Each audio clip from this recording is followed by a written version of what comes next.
Apa hukum puasa atlet yang bertanding saat puasa? Muhammad Ali bertinju saat puasa, menang. Muhammad Ali, cari Muhammad Ali bertinju sedang puasa, menang. Ini udahlah tak puasa, kalah pula. Apa itu?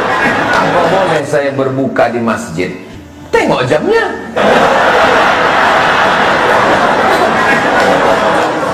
Kalau udah sampai pula jam 6.23, 6.23 bukalah. Apa pula soalnya sekarang azan ini udah membuka. Cepat betul. Sekarang ini semua azan ini bunyi azan maghrib, zuhur pun bunyi azan maghrib. Berbuka dia Ansifah tanya, kenapa kau buka? Kata Ustaz Somad, boleh kau buka di masjid. Tengok dulu jamnya. Jangan kau masjid, jangan kau pakai jilbab. Aku tak suka nengok bini bertudung macam nenek-nenek. Aku mau kau buka jilbab kau, rambut buat macam sarang tawon, cat 3 warna merah kuning kelabu. Tidak wajib taat kepada laki Fir'aun hantu begu ganjang macam ini. Pada bulan Ramadan, bagaimana orang yang kerja untuk menafkahi keluarga tapi meninggalkan puasanya karena pekerjaan yang diembannya sangat melelahkan? Bagaimana pekerjaannya itu, Ustaz? Apakah boleh atau tidak? Sebentar ya, ini agak serius sedikit. Nanti kalau saya jawab asal-asalan, alah ngarang deh itu. Ini udah saya tuliskan satu makalah, udah saya presentasikan di IKMI, di MDI, Majelis Dakwah Islamiyah. Saya kirimkan ke Ustadz Asrori. Nah ini dia. Saya kalau ngasih pembekalan harus ada bahannya.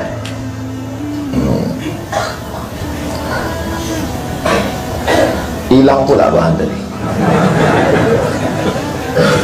Bentar ya. Ini saya bacakan. Sahibus san'ati syaqati alladhi yahtaju irfatuhu li tahsili nafaqatihi wa nafaqati iyalihi. Orang yang pekerjaannya berat tapi dia mesti juga bekerja untuk memenuhi kebutuhannya dan kebutuhan keluarganya. Yajibu alaihi an yusri' fi siyam. Dia wajib pagi-pagi itu makan sahur dan berniat puasa. Jadi tak boleh dia lost tak berpuasa. Pagi itu dia makan sahur, istrinya menyiapkan makan sahur, dia tetap nawaitu shauma ghadin an ada'i fardhi syahri ramadhan hadis sanati lillahi ta'ala. Summa yusri' fi amalihi wa takassubihi. Setelah itu dia tetap bekerja. Fa idza lahiqathu masyaqqatun shadidatun ghairu mu'tadatin. Ketika siang hari tiba-tiba dia mengalami kesulitan, tamna'uhu min itmami shaumihi, tak bisa dia menyempurnakan puasanya, jazalahul fitru, barulah dia boleh berpuasa siang itu. Diteleponnya bininya, "Dek, tampaknya abang udah mau mati nih." Buka lah Pak, buka Pak, buka. Buka aja. Nanti kembali tak usah kau masak ya. Setiap hari begitu. Mungkin hari itu aja, besok dia. Jadi bukan asal-asalan. Tak usahlah kau masak sahur, aku kerjaku berat ini, nampaknya di siang nanti udah mau mati nih. Bukan mau mati, belum mati lagi. Ini Ustaz ambil dari mana ini? Nama kitabnya Al-Fatawa Al-Hindiyah juz 1 208. Lihat juga Hasyiah Ibni Abidin juz 2 420. Wa yulzimuhu qada'uhu, dan puasa yang ditinggalkannya itu wajib dia qada' fi mustaqbali ayyamihi, di masa akan datang, hina yatayassaru lahul qada', ketika dia sudah bisa mengqada'nya. Jadi kesimpulannya, bagi saudara-saudara saya yang pekerjaannya berat, menggali tanah ke dalam tambang batu bara, atau pekerjaannya membawa bis truk yang berat panas, maka dia tetap makan sahur, berniat puasa sampai di tengah hari tak sanggup lagi, barulah dia membatalkan puasanya dan dia wajib mengqada'nya di luar Ramadan. Jelas jawabannya? Jelas. Kalau tak juga jelas, memang bawaan belum sarapan lah itu. Apa hukum puasa atlet bela diri yang bertanding saat puasa? Muhammad Ali bertinju saat puasa, menang. Muhammad Ali, cari Muhammad Ali bertinju sedang puasa, menang. Ini udah tak puasa, kalah pula. Apa itu? Pasukan perang Badar melawan kafir musyrik kapan? 17 Ramadan. Tak ada ikhtilaf antar ulama. Yaumal Furqan, yaumal taqal jam'an. Pasukan Mesir mengusir tentara Israel tanggal berapa? Ashir min Ramadan. Diabadikan nama kota di Mesir. 10 Ramadan, menang. Melawan Israel, menang. Melawan musyrik, menang. Indonesia kapan merdeka? 17 Agustus tahun 45. Itulah hari kemerdekaan kita. Betul. Tapi 17 Agustus bertepatan dengan 9 Ramadan. Yang berteriak, yang mengerek bendera, yang menyanyikan Indonesia Raya, orang yang sedang berpuasa. Orang yang berpuasa itu tak takut mati, menggelegar suaranya, serang Belanda. Orang kenyang mana bisa teriak? Serang Belanda.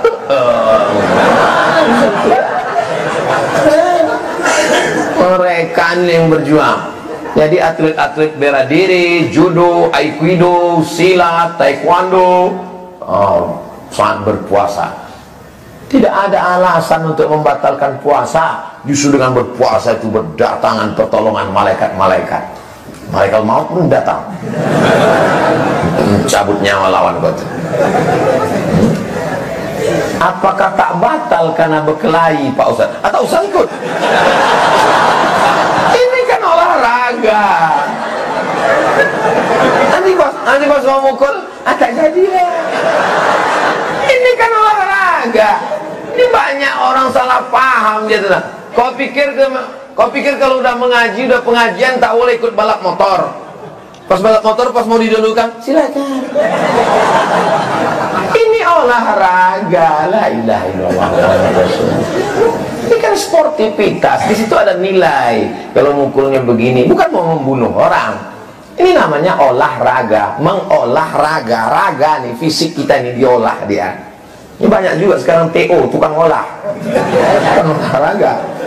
Ini olahraga namanya, bersilat. Silat itu olahraga. Di kampung saya, tempat saya lahir, hari 1 Syawal hari raya, 8 Syawal hari raya pencak silat. Karena onyang kami dulu dikumpulkan ya semua pesilat-pesilat itu untuk nyambung silaturahim. Bersilat, tapi bukan saling membunuh. Sekarang diabadikan sebagai wisata olahraga oleh dinas apa yang bagian olahraga ini? Dispora menjadikan itu sebagai. Kami setiap seminggu raya balik ke kampung menengok pesilat bertarung. Itu bagian dari olahraga. Kalau anak-anak kita tak diajari bersilat, tak diantah, gimana dunia ini akan datang? Berperang dia, gimana? Pakai pistol tak pandai. Saya semua saya pakai, panah saya pakai, pistol saya pakai. Ini pandai pistol air aja, itu pun macet-macet. Apa boleh saya berbuka di masjid? Tengok jamnya.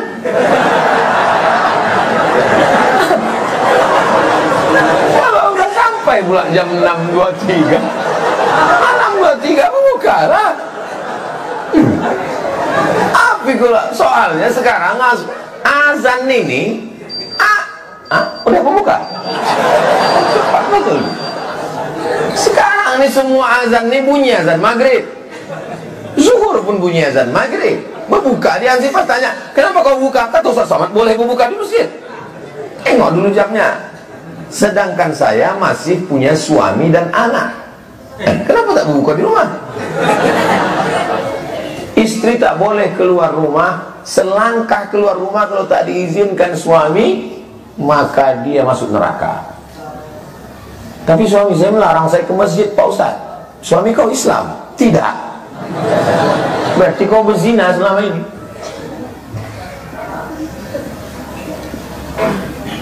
La ta'ata li makhluqin fi ma'siyatil khaliq. Tidak ada ketaatan kepada suami kalau menyebabkan melawan Allah Subhanahu wa taala. Jangan kau masjid, jangan kau pakai jilbab.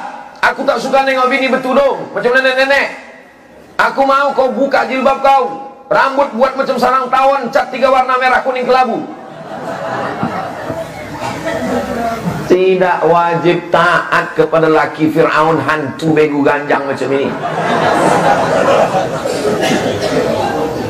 Maka nikahkanlah anak, kata Nabi, idza ja'akum man tardawna dinahu wa khuluquhu. Kalau kau mau menikahkan anak, tengok sifat laki itu dua. Yang pertama, din, agamanya bagus. Yang kedua, wa khuluquhu, akhlaknya bagus. Karena banyak orang sekarang akhlaknya bagus, sopan, santun, bercakap pelan.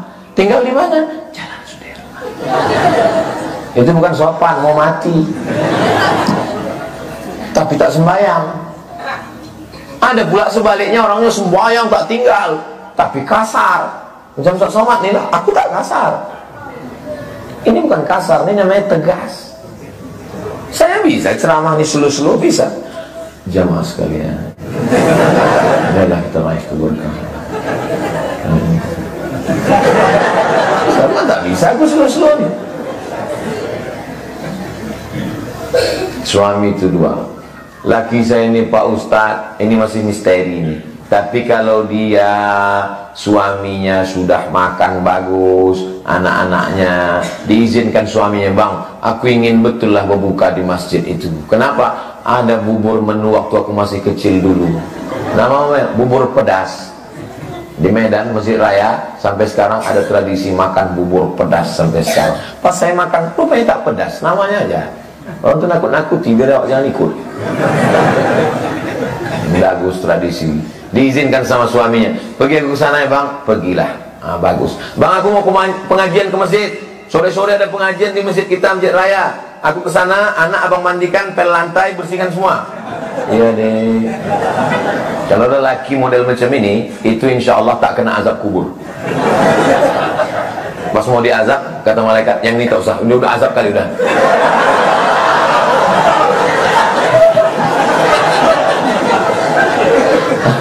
Sebagian ada yang ketawa, sebagian ada yang termenung.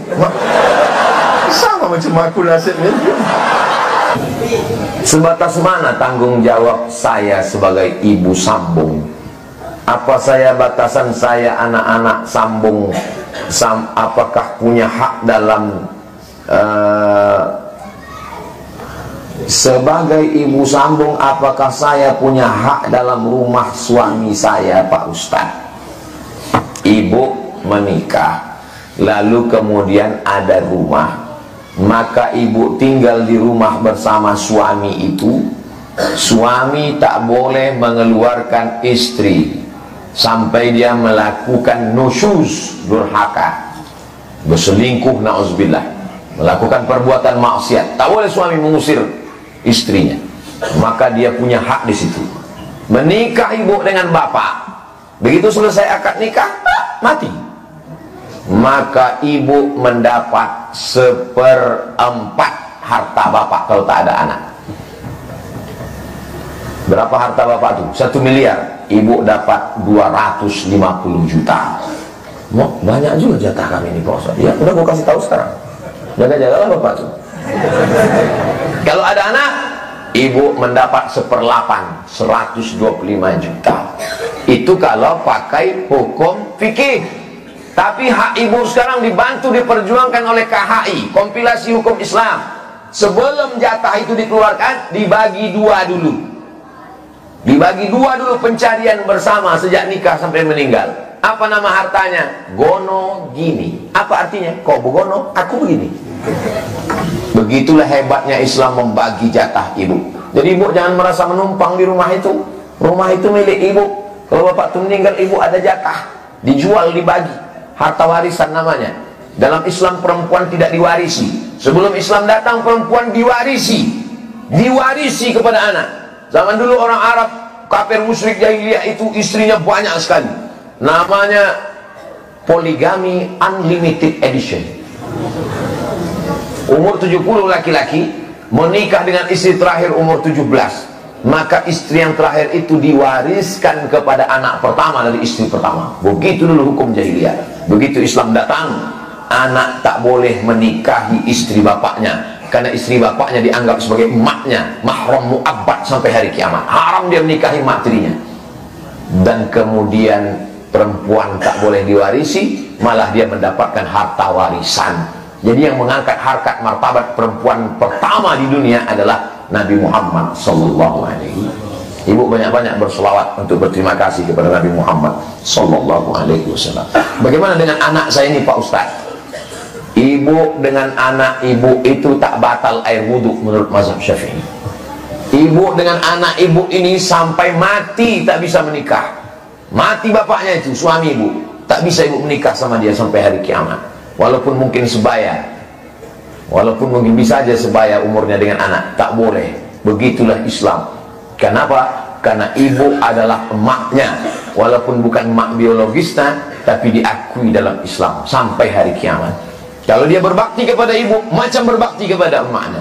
Kalau ibu sayang kepada dia, maka ibu dapat pahala membesarkan anak-anak orang yang baik, orang yang soleh. Maka jaga, sambung silaturahim. Kalian mungkin tak disatukan dalam nasab, tapi disatukan dalam ikatan pernikahan dengan bapaknya. Itu ajaran Islam yang tak ada dalam ajaran lain.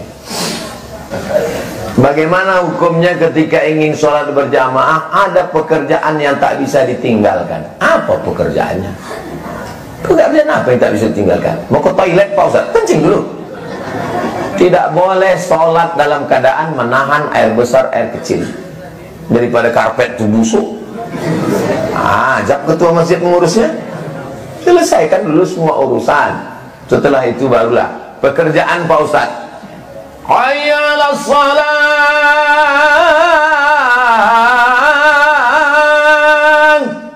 Kau tak ke masjid? Waktunya panjang. Tapi kalau atasannya yang manggil, siap. Kau hamba Allah apa hamba atasan? Yang mengasih makan kau siapa? Ini perlu tauhid, jangan sampai rusak tauhid kita kepada Allah Subhanahu wa taala. Ini banyak orang bukan main. Allahu Akbar. Salat asar jam 6. Kata malaikat, kau serius nih? Allahu Akbar. Allah Maha Besar. Gombal.